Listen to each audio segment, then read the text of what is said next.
Bonjour à tous. Je viens attirer l'attention de toute personne qui ignore l'importance de la présence de Jésus-Christ dans leur vie. Aussi jeune que je suis, j'ai encore plein de choses à accomplir. J'ai un bel avenir dans le Seigneur Jésus-Christ parce que je crois qu'en lui, j'accomplirai beaucoup de choses et je réussirai pratiquement tout ce que je ferai avec le Seigneur Jésus-Christ, à moins que ce ne soit pas selon sa volonté. C'est pourquoi j'ai cette joie, j'ai eu à cœur de vous parler du Seigneur Jésus-Christ, l'importance du Seigneur Jésus-Christ dans la vie d'un homme. Vous savez, le monde dans lequel nous vivons est en piège. Le monde est en piège. Et l'ennemi qui est le diable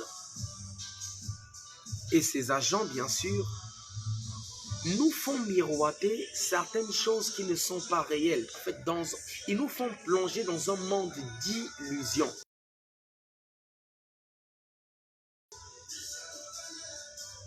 Pensant que l'existence de l'Église est vaine. L'existence de Jésus-Christ n'est qu'un mythe.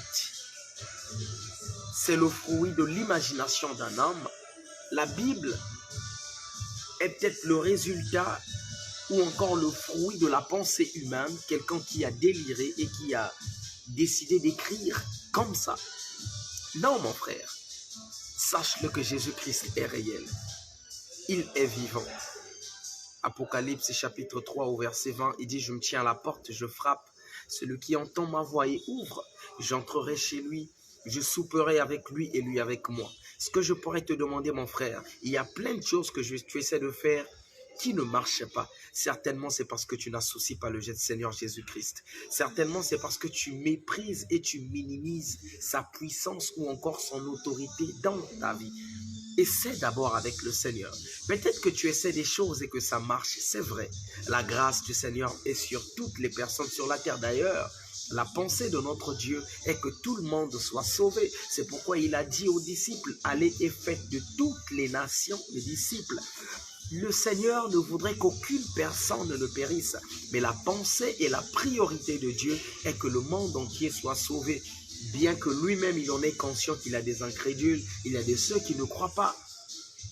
Mais sa pensée, sa priorité, le désir de son cœur, c'est que tout le monde parvienne à la repentance, accepte le Seigneur Jésus-Christ comme étant leur Seigneur et leur Sauveur, afin que leur vie prenne une tournure positive.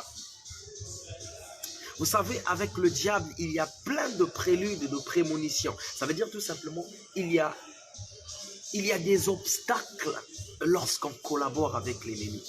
Mais lorsqu'on a le Seigneur Jésus-Christ, il dit, venez à moi, vous qui êtes chargés, fatigués, je vous donnerai du repos. Il dit d'ailleurs, je vous donnerai mon joug qui est doux et léger. Ça veut dire que le Seigneur Jésus-Christ veut tout simplement nous délivrer, il veut nous soutenir, il veut nous aider. La preuve en est qu'Apocalypse chapitre 3, le verset 20 dit, venez, il dit, je frappe à la porte.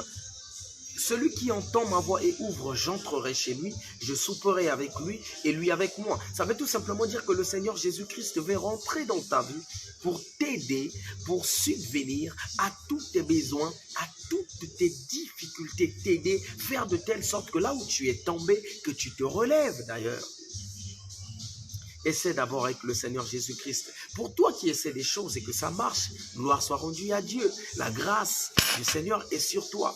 Mais le Seigneur veut que tu vives sa gloire, car la gloire de Dieu est au-dessus de sa grâce. Essaie avec le Seigneur. Peut-être que tu as trouvé un travail si facilement, ce n'est que la grâce de Dieu. Peut-être que tu gagnes bien ta vie. Peut-être que tes entreprises marchent. C'est vrai, c'est la grâce de Dieu. Mais ce que tu vois ne représente absolument rien de ce que le Seigneur veut que tu puisses vivre. Avec le Seigneur, tu vivras au-delà de ce que tu es en train de voir. Avec le Seigneur, tu verras au-delà de ce que tu es en train de voir. Avec le Seigneur, tu auras au-delà de ce que tu as. Tu as peut-être un travail, il veut que tu aies un grand salaire. Tu as peut-être une maison, il veut que tu aies un building. tu as peut-être un vêtement, il veut que tu sois vêtu comme un prince. Que toute la gloire revienne à notre Seigneur Jésus-Christ. Merci beaucoup, je vous salue tous. C'était votre humble serviteur, votre frère Karel. Que toute la gloire revienne au Seigneur.